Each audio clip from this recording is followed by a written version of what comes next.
Hey, Warriors, and welcome back to the Warriors United Learning Session. Congratulations to all of you throughout Athena's land who are experiencing successes big and small. This past weekend was one with many elated voices singing that $1,000 party song, as well as a steady stream of new Goddesses and Adoni flowing in. 2017 is off to such a strong start.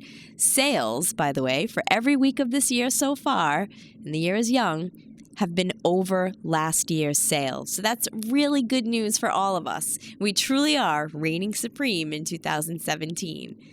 Nicki, Keohohou, has prepared an incredible, content-rich call for you. And to honor your time, I'm going to hand the call over to her right away. Warriors, honor yourselves by closing down your social media and truly focusing on the learning. Give yourself the gift of 35 minutes with this wise woman. Your first code word, write it down, is I. Your first code word is I. Nicki, it's time.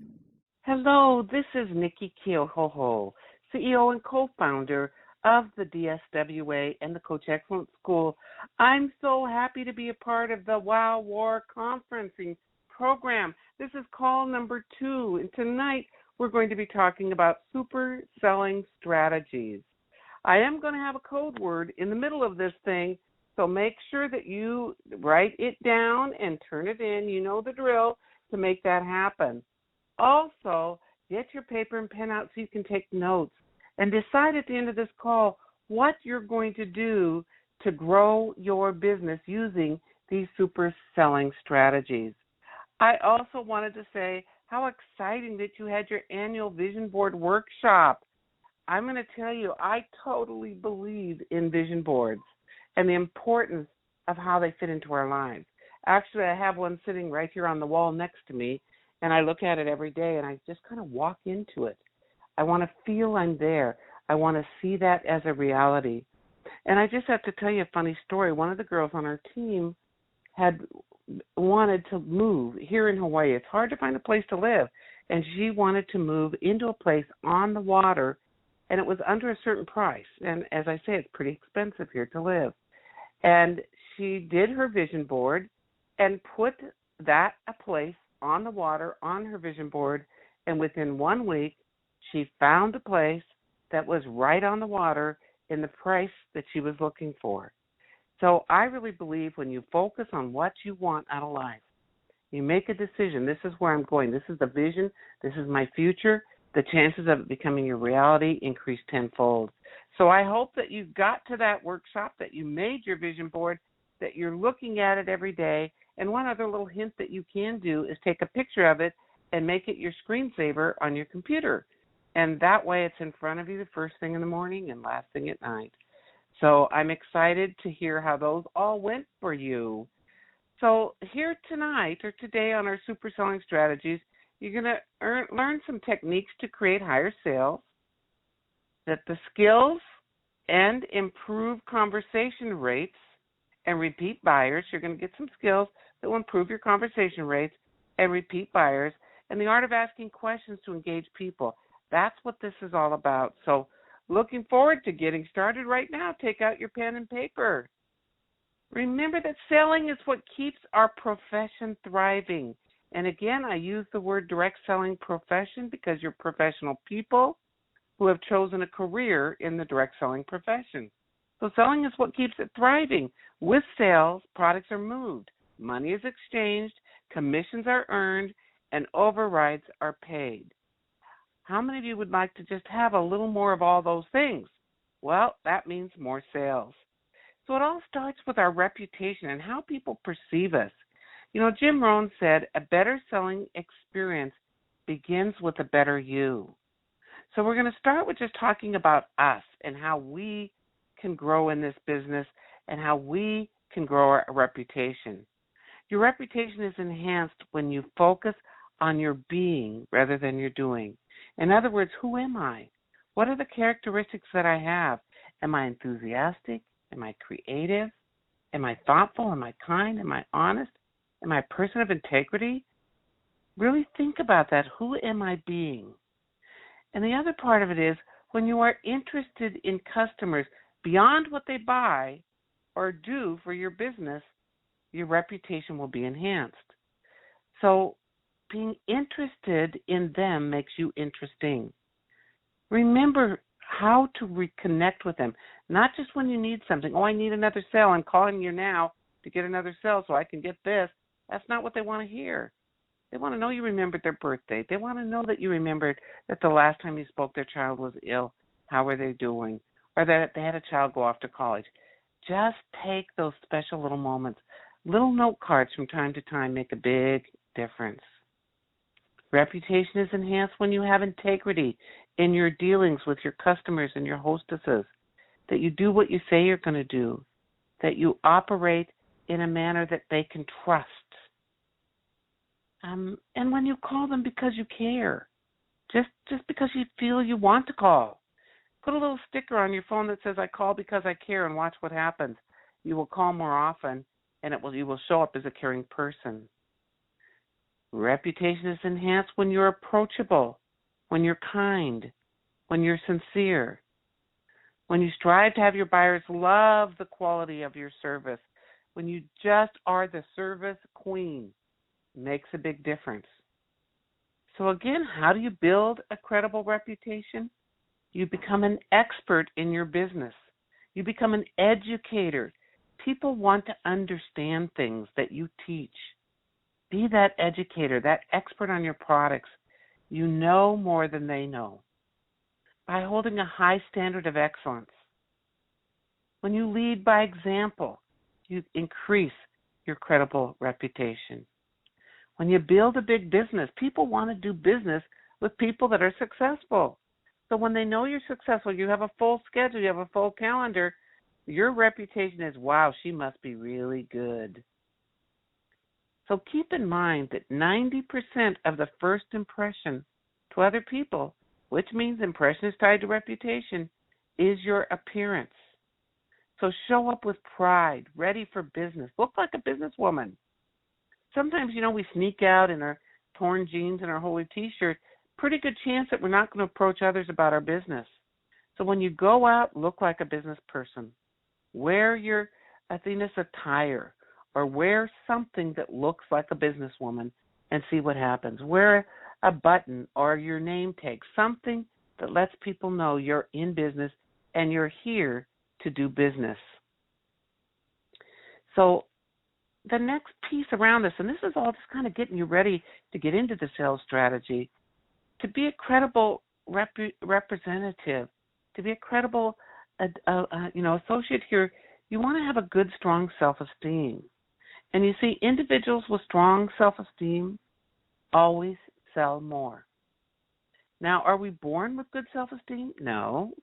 But we have, as a child, we have better self-esteem as we do as adults because kids don't know what they can't do. And if they're learning to walk, they just fall down and get up again. They walk again. So their self-esteem is kind of intact as children. So it's sort of like thinking like a child, childlike attitude about possibilities. Anything's possible. Because what happens as children grow up, their self-esteem can deteriorate because they find out all the things that they can't do or that aren't possible or that aren't working for them or they're not smart enough or they have all these doubts. Go back to that belief that anything is possible.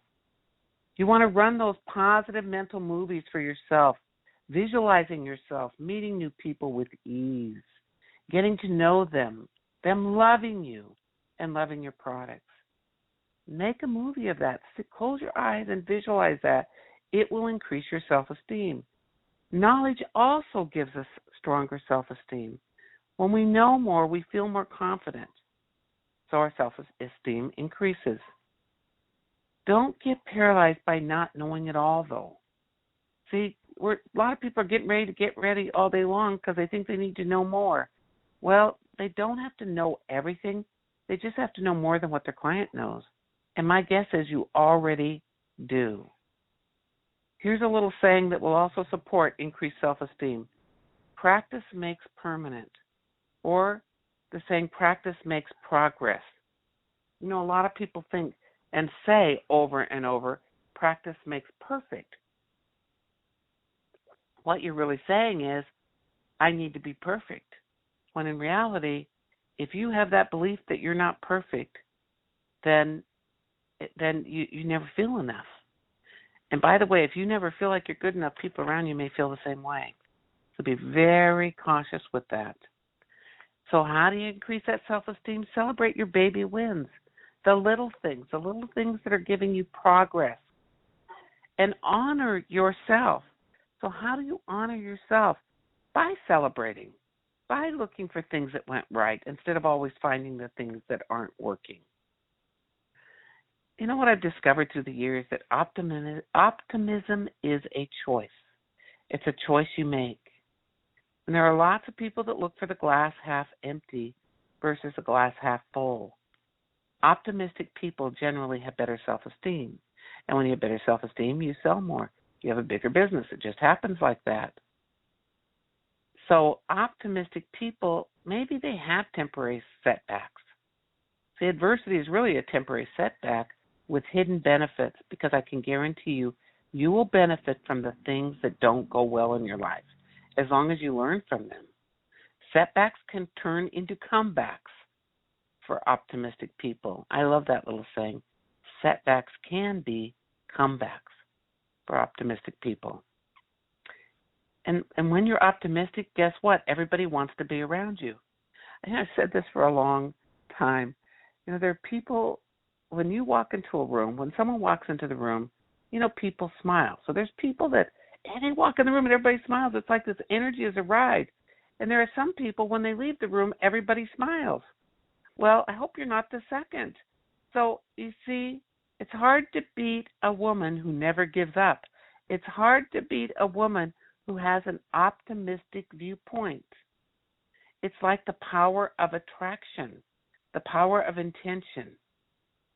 People look at that positive person that's focusing on what they want out of life, that is open to possibilities, you know, that is optimistic, and they will attract great things into their lives. It's just the law of attraction, and I know you studied that. Go read about it again and say, how am I attracting people into my life? How am I retaining people in my life? How am I honoring myself and building my own self-esteem so I can get better and better and better over time? Now I'm going to give you a code word, because today's call has a code word. And the code is AM, A-M. The code is AM. Again, it's just AM. So make sure you write that down. So we're ready to move on. So another key way, a strategy for really building big business through selling is to practice presence. Presence, presence. Practice being present with people. Great sellers prompt emotions in other people because, one, they're very present. So they bring joy or excitement or possibility to people just with their presence. It's an emotional state that you carry. And people buy these emotional states because they want these feelings. They want to feel like you do. They want to feel like your products are going to make them feel. So be present with people, and they will understand how these products can support them in having a better relationship, more joy, more fun, more possibilities. So when we have these emotional states, we help people to connect with you and your products. And that's an important thing to be aware of. Here's the self-coaching question. How do I connect my emotional being with myself and the products and the people that are purchasing? Because there's techniques to do that. And like one question might be, how will you feel when you use this product? How will this product enhance your relationship? How will this product bring more fun into your relationship? So, and when you ask those questions, really listen to what the people are saying, because they're going to tell you what they need or want. It's just how it works. Now, I want to share in here a little bit, because I believe a strategy for great selling is asking questions. So write this little, by the way, people learn in sound bites. So I speak a lot in sound bites and in like pictures in people's head. So here's a sound bite. Questions are the answer. The more questions that you are asking in your events, the more questions that you are asking a client in a one-on-one are the answer to being of the greatest service to them. So what are you looking for to enhance your relationship is a great question. Which of these product lines interests you the most? What do you have now and what are you looking for? You know, you came to this event for a reason. What do you want to walk away with? And by the way, you sell your opportunity too, but it's not so much selling it, it's engaging people. But questions are the same there. You want people to be engaged, to join you in your business. Ask more questions. Questions really are the answer. And then you must listen and respond specifically to their answer. If your response does not connect with the question that you asked in their statement, they think you're not listening. And if you're having a hard time being present with people, listening is the greatest way that they feel your presence. So look at them. Nod your head yes if you're hearing them. Lean in. You know, make a gesture as though you're speaking to them. Repeat what they've said verbatim or paraphrase what they've said. So what I'm hearing you say is you're looking for something to bring more fun into your relationship. And so that by repeating that, they know they've been heard. They know you're present. They know you're not just there trying to sell something.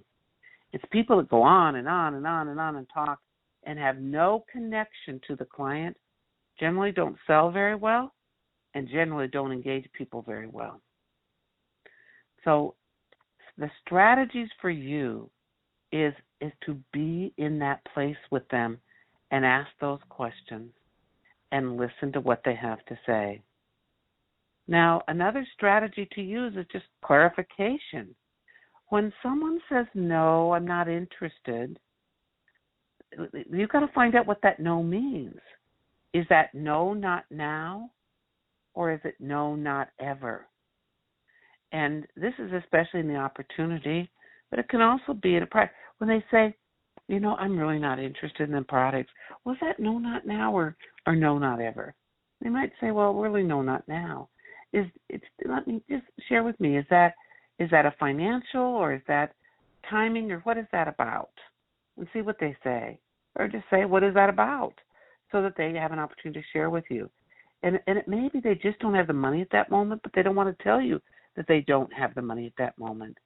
So you can say, you know, there's still other ways we can work together. Certainly, how would you like to get those products free or half price? What? Free or half price? Well, that's by being a hostess. And to be a host offers you the opportunity to earn those. Which of the products interested you the most? Take them back, get them engaged, and then move to hosting a party or an event. Because here's the thing about them. They don't know what they don't know. And until we clarify some of these things, we don't know what they're thinking either. So, and by the way, it may be that they just aren't interested at all on anything. Well, who do you know? It's a different no.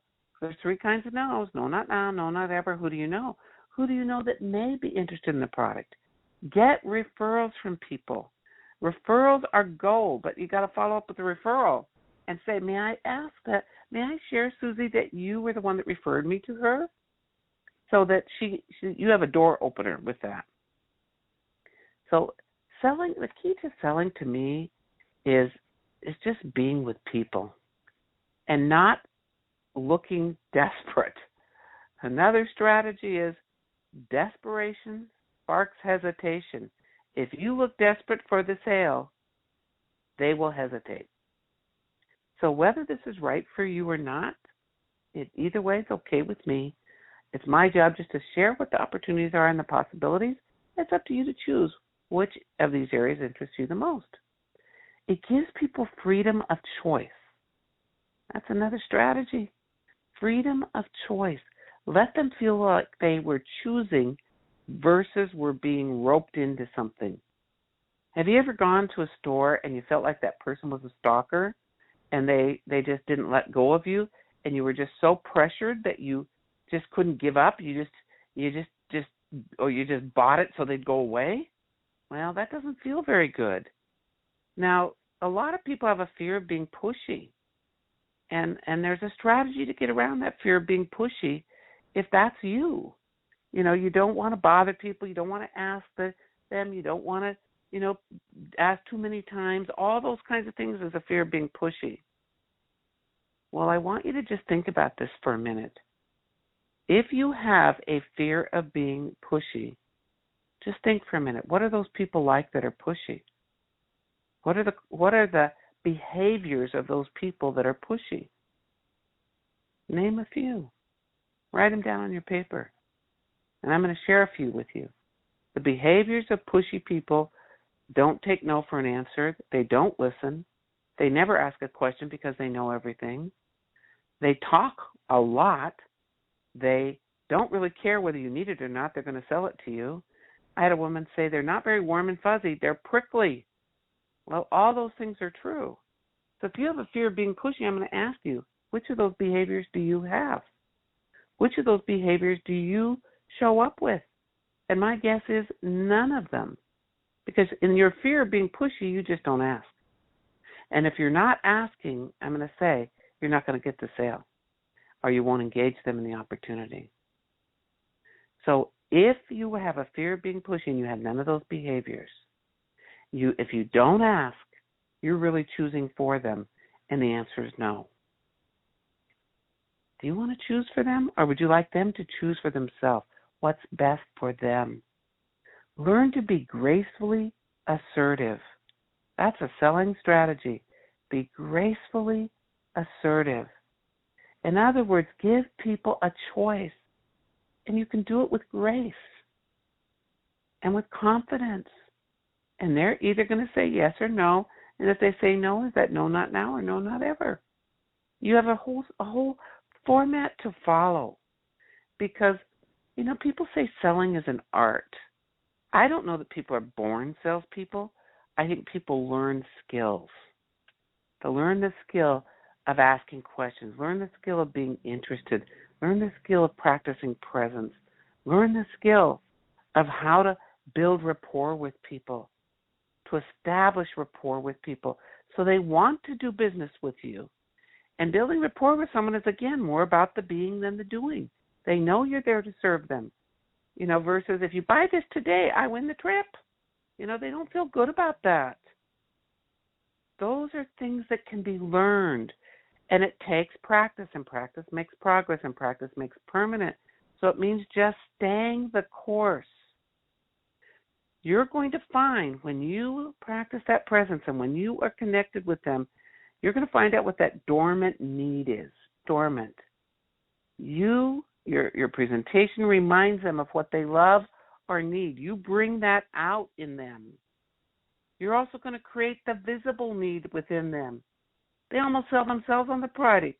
They see you and your product as a solution. You meet their needs. The key is to stop talking so they can talk and tell you that. And you see, in sales, he who talks the most in sales loses. And we used to think we just had to convince them. Talk, and tell. That's selling. It's actually not.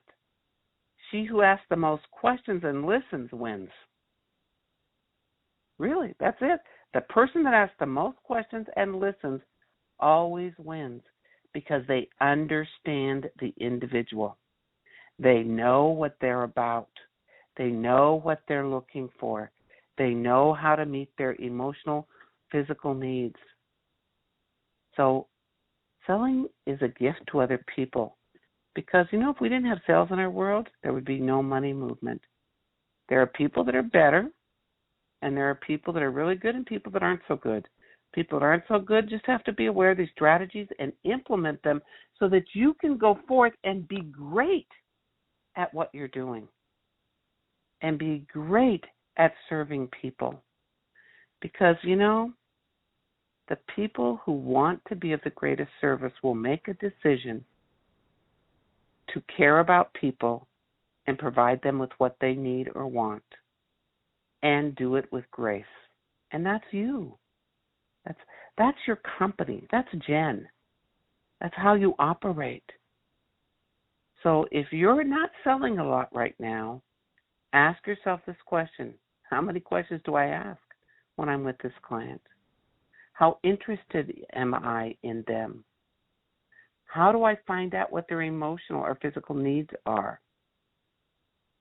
What do I know about this individual or this group? And by the way, you want to sell more? If you're having an event, ask your host, of all the people that are coming tonight, who would be the best at doing what I do?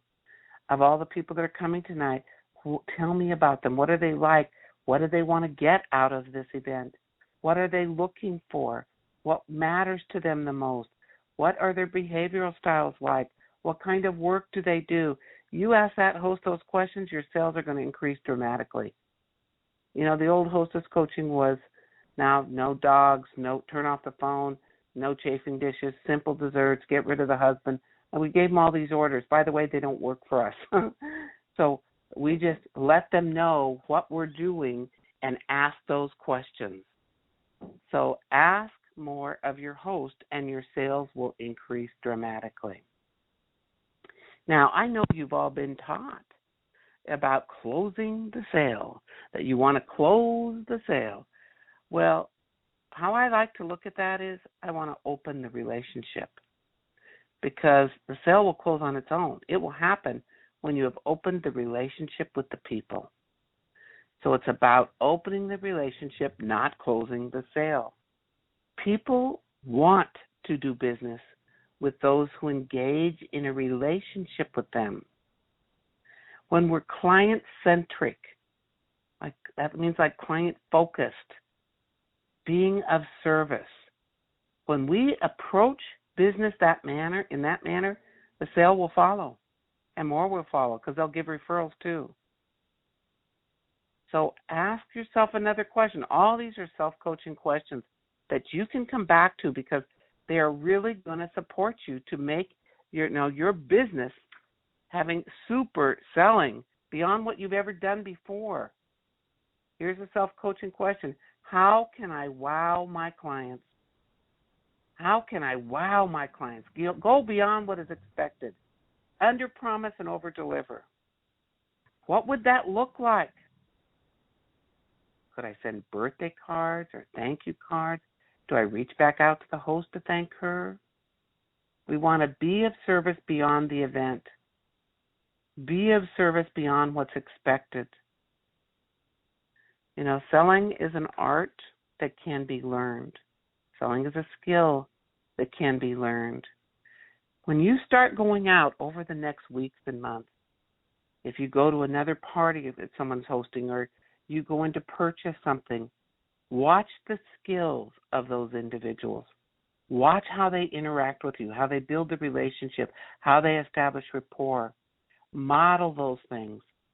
When I first got into sales, my husband and I were quite poor, just starting out as teachers and not a lot of money, and we were learning about budgeting and all those things. So we would go to these timeshare meetings. And you know, at a timeshare meeting, they would sell the timeshare. Good salespeople, highly trained salespeople up in the front of the room. And I would always sit in the front row, and I would just watch everything they did. And I would get so excited about, the questions they asked and how did they engage. But really, we were never going to buy a timeshare. We were going to get the free sleeping bag or the free alarm clock or, something ridiculous that was there. But that was what we were going for, and to learn. And we would sit there, and I would smile and nod my head. So, of course, across my forehead, that had sucker written on it. So I got to go in the next meeting with the next person, and I let them talk to understand that process. And then I explained at the end, I'm sorry, I didn't take a lot of their time because I didn't want to, that wasn't fair. But I said, this is not right for us at this time. We don't have the budget for that. We appreciate the opportunity. And when we're ready to purchase, we will come back. And they were always very nice about it. Nobody got rude. That was a part of the criteria. How did they close that up? They always asked for a referral.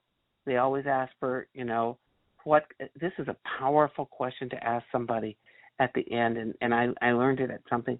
What one or two things could I have done differently today that maybe could have created a different result here?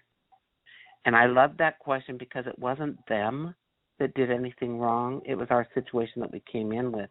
So I use that question a lot. That's how you get compassionate feedback from people. You, again, want to get better at your craft, at the art of selling. Ask every host after that party is over if there were one or two things that I could have done differently today that could have given your guests and you a better result. What would that be? And then zip your lip and listen and thank them. Now, notice I didn't say 1 or 2,000 things. I said 1 or 2 things, and they give it to you. That's a way we grow. Don't be afraid to ask for compassionate feedback.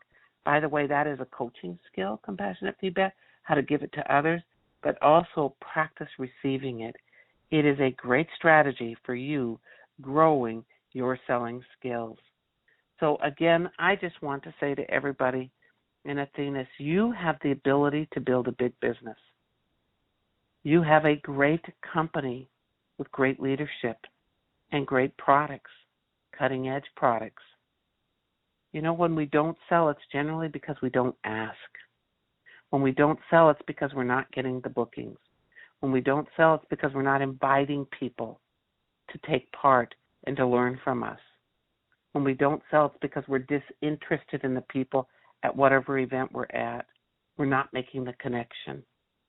So this is your time to go back and evaluate, how can I get better at selling and really be a super seller?